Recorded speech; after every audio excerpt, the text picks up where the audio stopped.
Di balik perbukitan Gunung Selok, Cilacap, tersembunyi sebuah gua yang bukan hanya menyimpan keindahan alam saja, tetapi juga menyimpan tradisi spiritual dan cerita mistis yang telah berkembang selama puluhan tahun. Gua Sri Bolong namanya. Namun, ada satu hal yang membuat tempat ini terasa berbeda. Di dalam dan sekitar gua, kita bisa menemukan sesuatu yang mungkin tidak pernah kita bayangkan sebelumnya, yaitu tumpukan pakaian dalam yang sengaja ditinggalkan oleh para peziarah. Kalau di sini memang tempat untuk ritual buka aura, pengasihan, minta petunjuk mau usaha apa. Kenapa pakaian dalam? Dan apa hubungannya dengan ritual di tempat ini? Dan benarkah gua ini dipercaya sebagai salah satu tempat yang berkaitan dengan tempat mandi Nyi Roro Kidul? Dan hari ini kita akan mencoba menelusurinya secara langsung.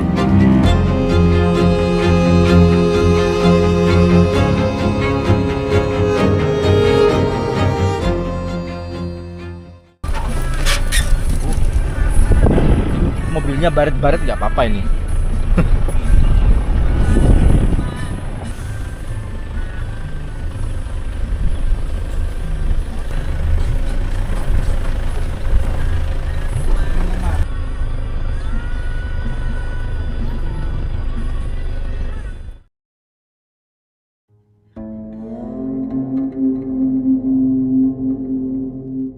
Oke guys, jadi kita sudah sampai ya, dan aku tidak sendiri bersama dengan Bucin TV dan Tole Adventure. Dan di sini ada sebuah warung yang memang warung ini berada tepat di Gua Sri Bolong ya, depannya Gua Sri Bolong. Sudah lama ya, Bu? Alhamdulillah sudah lama. Sudah lama. Udah berapa tahun buka warung? 2009 sampai sekarang ini. Ya. Ibu Ngadem. Ibu Ngadem. itu Ibu Ngatem. Ngadem. Ibu Ngadem. Ya, Ibu Ngadem kenapa memilih buka warung di tempat sunyi seperti ini? Saya bukan memilih, karena saya ini dapat mimpi lah. Jadi itu mimpi petunjuk apa enggak, tapi saya itu ngikutin mimpi. Tapi alhamdulillah selama saya ngikutin mimpi ternyata memang benar-benar ada hikmahnya. Oke, mimpinya ini gimana, Bu? Bisa diceritain, Bu? Mimpinya dulu saya kan waktu masih susah lah ya, punya bayi kecil.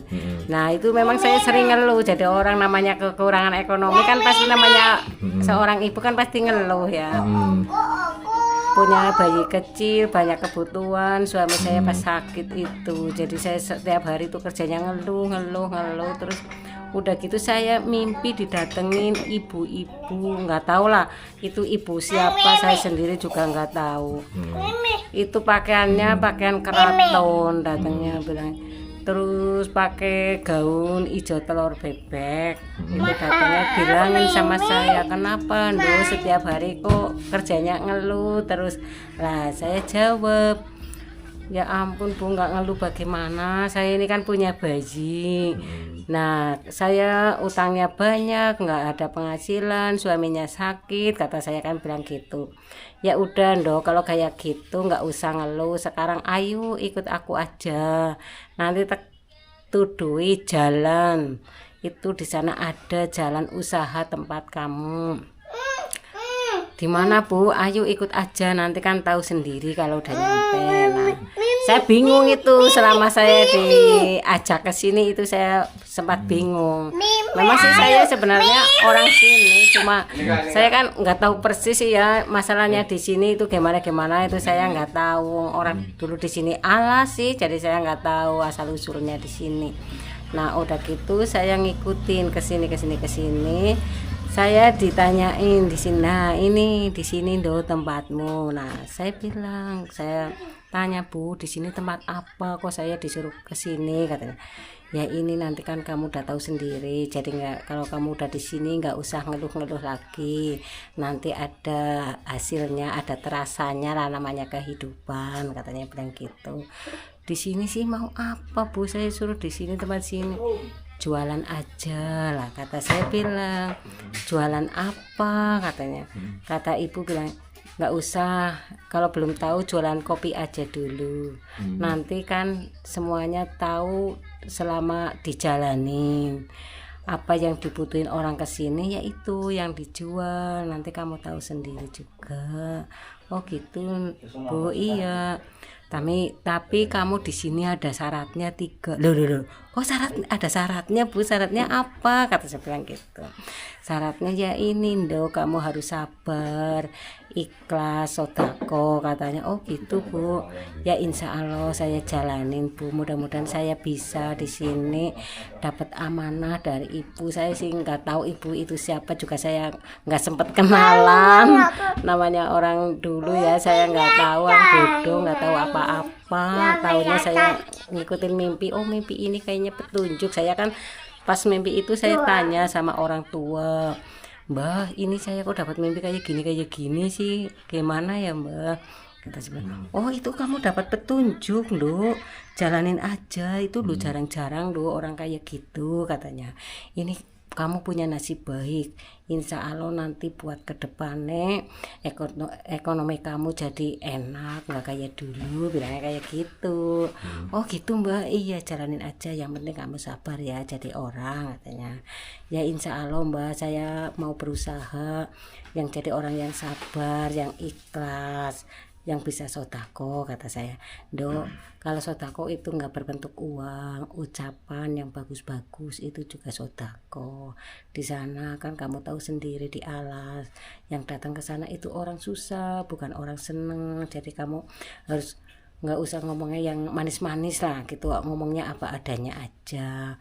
Iya, insya Allah saya jalanin amanah ini, walaupun ini saya dapatnya dari mimpi, tapi saya percaya itu jelas banget saya dapat petunjuk, kata saya bilang gitu. Ya nanti kamu kalau udah berjalan di sana ya hati-hati, namanya orang kan semuanya harus waspada. Insya Allah mudah-mudahan saya dilindungi sama luhur yang saya tempati, kata saya bilang gitu. Ya nanti kamu kan di sana kan tahu sendiri, kamu nanti dapat apa-apa di situ, nanti kamu bisa ngerasain. Ya mudah-mudahan saya kepengen dapat yang baik-baik, kata saya bilang gitu. Ya insya Allah nanti kan luhurnya udah tahu sendiri, kamu yang sabar ya jadi orang, katanya bilang gitu. Ya mudah-mudahan saya bisa dikasih hati yang sabar, kata saya bilang gitu. Ya nanti kamu kalau di sana udah bisa ngerasain pahit manis getirnya kehidupan, nanti kan kamu tahu sendiri. Jadi kamu nanti bisa cerita sama orang yang pada datang ke situ, diceritain, jangan cerita yang manis-manis. Zaman sekarang kalau cerita yang manis belum tentu manis, katanya bilang gitu. Jadi ceritanya apa adanya aja. Oh ya memang sayanya begini sih, jadi saya ceritanya ya begini, yang dirasain saya begini ya, memang saya ceritainnya apa adanya saya gitu sama orang-orang. Kayak ada orang kesini kan kalau nanya, Bu di tengah Alas kayak gini kok bisa jualan, siapa yang beli, katanya bilang gitu. Alhamdulillah sih, namanya rezeki pasti ada. Alhamdulillah selama saya di sini juga banyak tamu yang datang ke gua pada ziarah. Saya yang memang bersyukur dapat rezeki dari sini, jalannya memang di sini, kata saya gitu. Jadi sudah dari 2009 sampai 2026 ini ya. Dari anaknya masih kecil sampai sekarang umur berapa nih anaknya, Bu? Anaknya umur 17 tahun sekarang. Jadi sudah 17 tahunan lah ya. 17 tahunan berjualan di sini. Di depan gua Cirebon. Nggak ada usaha lain ya? Nggak ada. Paling tani. Oh, petani. Oke. Jadi sebelumnya itu dimimpiin sosok siapa, Bu? Ya kalau saya bilang sih ibu ya, perempuan itu pakai mahkota, pakai gaun hijau telur bebek. Pokoknya pakai mahkota kayak pakaian keraton kayak gitulah. Ada nggak indikasi ke di sini kan pantai selatan, kan cenderung pantai selatan itu kan mitosnya ada sosok penunggu Ratu Kidul. Apa ibu itu adalah sosok dari Ratu Kidul itu? Ya kayaknya sih, kata orang tua dulu memang sih bilangnya kayak gitu, bilangnya sama saya, kalau orang punya bayi kecil itu jangan kebanyakan tidur, nanti kalau kebanyakan tidur disukai ibu ratu, katanya. Jadi nggak boleh senang-senang tidur, katanya. Setelah ya, ibu menjalani petunjuk mimpi dari sosok ibu ini ya. Ibu pernah mimpi lagi nggak? Oh pernah, sering saya mimpi di sini. Waktu pertama-tama saya di sini kan saya susah banget ya, utangnya banyak itu. Saya ditagih utang, kata saya bilang janganlah kalau sekarang saya belum bisa bayar utang sampai lunas. Kalau dicicil mau enggak, kata saya bilang gitu. Jangan dicicil ini soalnya uangnya mau kepake, katanya. Oh ya tunggu aja nanti kapan-kapan nanti saya kumpulin. Saya enggak dicicil, kata saya bilang, siapa tahu ada rezeki, kata saya bilang gitu.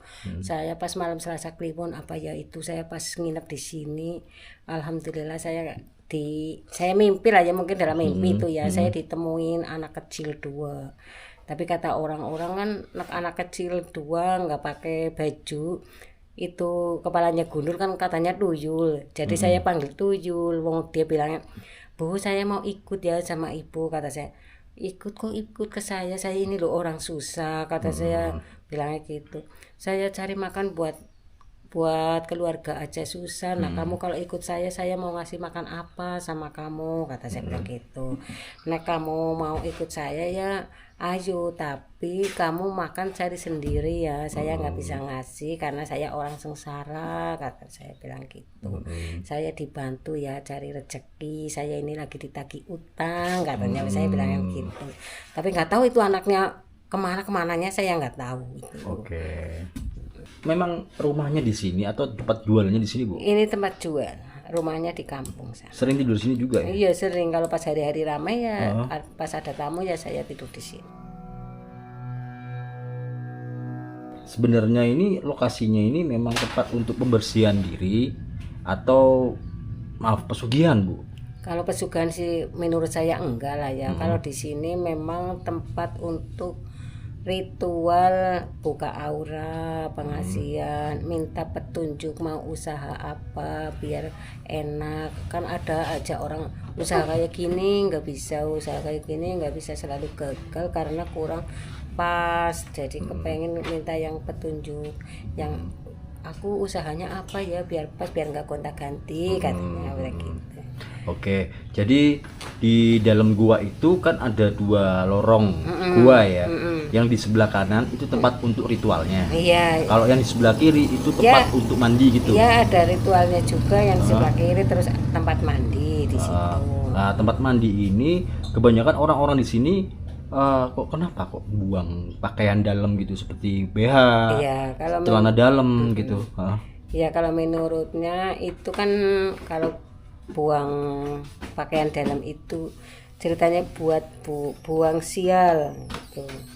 Kalau dipakai itu kan kadang-kadang namanya orang kan banyak ya badannya yang kotor apa itu, mandi di situ jadi syaratnya buang sialnya celana dalam, pakaian dalam lain. Itu setelah mandi atau sebelum mandi? Setelah mandi. Setelah mandi. Habis mandi kan udah bersih. Yeah. Jadi kotoran ini saya buang sial lah yang ada di jadi badan saya kan. Yang dipakai ya. Oh gitu. Jangan-jangan tempat mandi ini itu bisa jadi mitosnya tempat mandinya Kanjeng Ratu ya. Itu kan tempat petilasan Ibu Ratu sama putri-putrinya. Oh gitu. Makanya kok orang-orang sering kesini gitu ya. Iya. Oke. Wah, ya wis. Jadi seperti ini teman-teman, bentukan warung dari Ibu Ngadem yang sudah 17 tahun berjualan di sini. Ini jual apa aja nih, Bu? Ya itu ada mie, ada mie, ada minuman ya, lengkap ya. Terus jual apa lagi? Dupa jual ya. Oke, kemenyan ada, rokok ada. Oke. Di situ kan ada tangga ya kan, tangga terus ada cor-coran tuh kan. Itu yang buat siapa, Bu? Oh ya alhamdulillah sih saya ya. Alhamdulillah saya punya rezeki juga. Pas ada tamu datang ke sini tuh malam-malam, tamunya orang tua, jadi saya melihat kan kasihan ya, pas hujan-hujan itu jalannya licin, jadi kan saya namanya orang ya tetap punya rasa lah saya yang di sini. Jadi saya punya ide lah, ini saya mau tak cor lah biar jalannya enak, kata saya bilang gitu. Ya namanya orang sih nggak bisa bikin yang baik lah ya, semampu saya aja, bisa aja kayak gitu ya. Mudah-mudahan besok lusa kapan bisa memperbaiki lagi ya, semoga lah intinya kayak gitu. Alhamdulillah ya. Alhamdulillah. Oke, ini nanti saya boleh izin masuk ke Gua Sri Bolong ya Bu? Oh boleh. Oke, saya ngotot di sana ya. Oke, makasih atas informasinya Bu Ngadem. Matur nuwun, semoga sehat selalu. Iya, amin.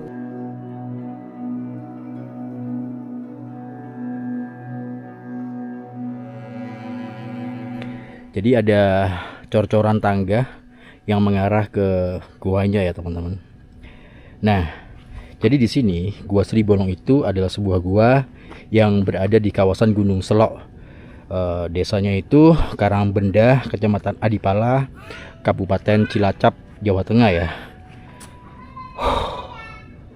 Dan nama Sri Bolong sendiri menurut sumber informasi yang sudah aku baca itu dikaitkan dengan makna Sri sebagai rezeki, sedangkan bolong karena bentuk guanya yang dipercaya memiliki lorong yang tembus di antara dua sisi ya. Jadi kalau digabungkan lorong rezeki teman-teman. Dan di dalam gua tersebut terdapat sendang pengasihan ya, sebuah mata air yang digunakan sebagai peziarah untuk ritual mandi dan membersihkan diri. Ye, sampun ya Pak? Pun. Siap. Dari mana? Cilacap sini aja. Alhamdulillah. Jakarta. Ya? Jakarta. Iya. Nah, yuk, makasih. Habis mandi? Mandi. Siap. Hati-hati Pak. Jadi ada yang ritual ya, ritual mandi. Ya berharap mendapatkan aura yang terbuka gitu. Jadi seperti ini penampakan dari pintu Gua Sri Bolong yang terdiri dari dua sisi yang saling berhadapan ya. Jadi kalau memasuki gua ini teman-teman, gua yang semacam seperti ini ya, itu kan ada sisi kanan dan sisi kiri. Jadi kita masuknya itu melalui sisi kanan dulu, baru keluarnya yang di sisi sebelah kiri guys. Ya, oke. Bismillah, bismillah.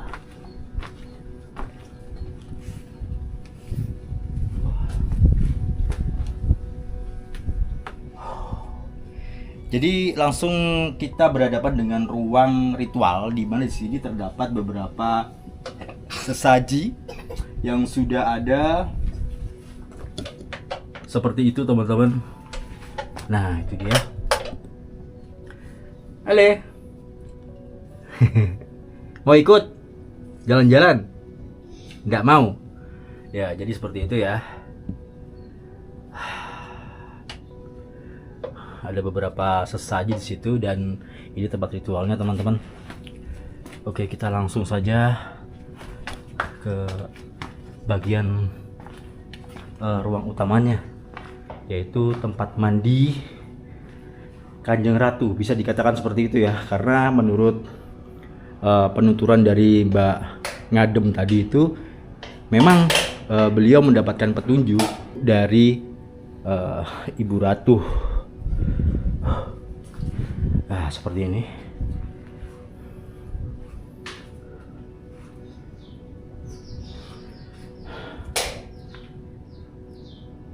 Oke. Itu tempat mandinya. Ya. Juga ada beberapa sesaji di sini.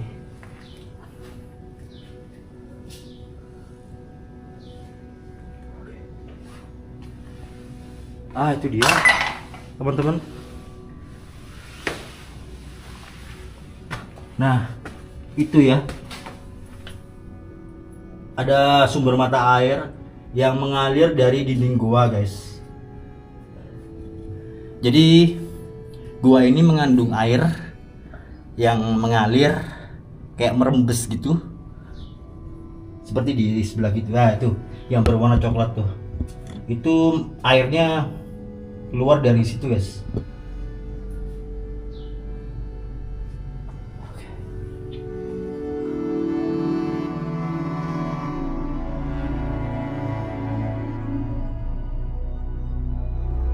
Nah, di sini juga ada pakaian dalam. Ini maaf ya. Maaf banget. Nah, ini dia. Seperti ini. Ini pakaian dalam lah. Oke. Ini nanti saya cuci tangan nih.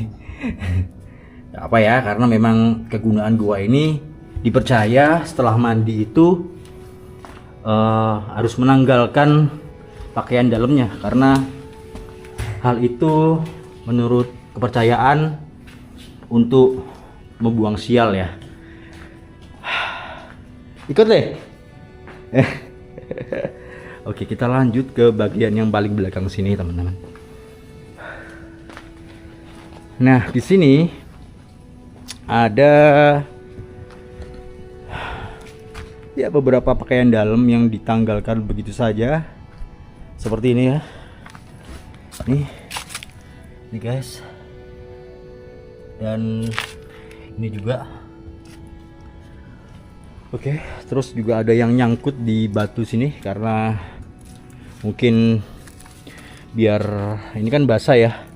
Jadi biar kering gitu. Wow. Oke, dan di sebelah sana juga ada lagi beberapa daleman ya.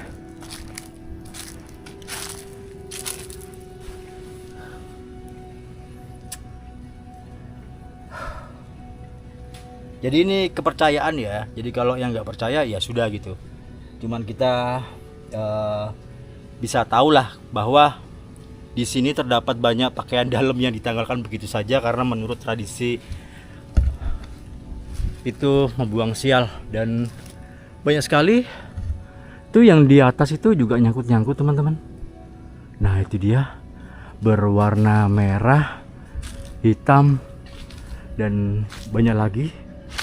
Rupanya memang dilempar gitu ya ke atas, red gitu. Itu dia pakaian dalam. Itu juga pakaian dalam. Oke. Terus kalau ke sini, ini apa ini? Wah, itu juga ada di situ. Pakaian dalam juga.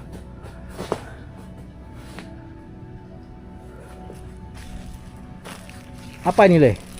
Ini apa ini? Lupa. Oke. Ya, jadi seperti ini ya.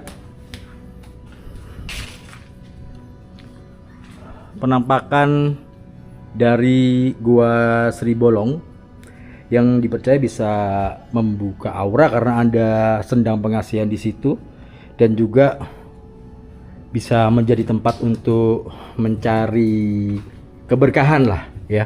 Keberkahan ini bisa juga datang dari Allah dan juga bisa datang dari sesuatu yang halus, tidak kasat mata.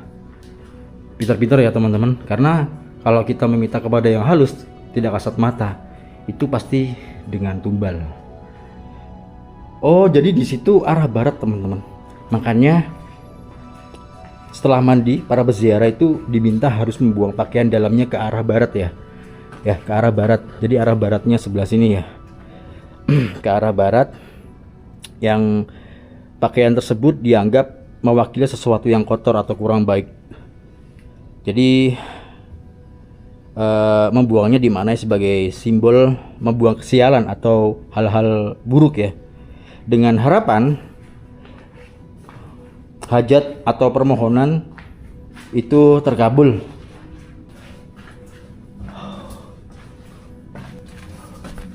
Nah, gini ya.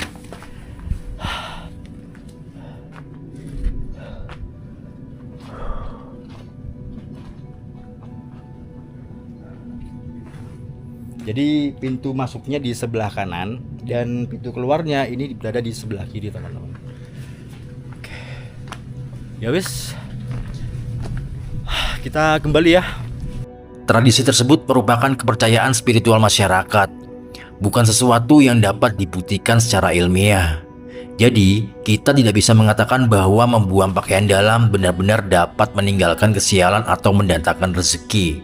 Fenomena ini menunjukkan bagaimana sebuah benda sederhana dapat memiliki makna simbolis yang sangat kuat bagi orang yang menjalankan ritual tersebut. Bukan pakaian dalamnya yang dianggap penting, tetapi makna di balik tindakan meninggalkannya.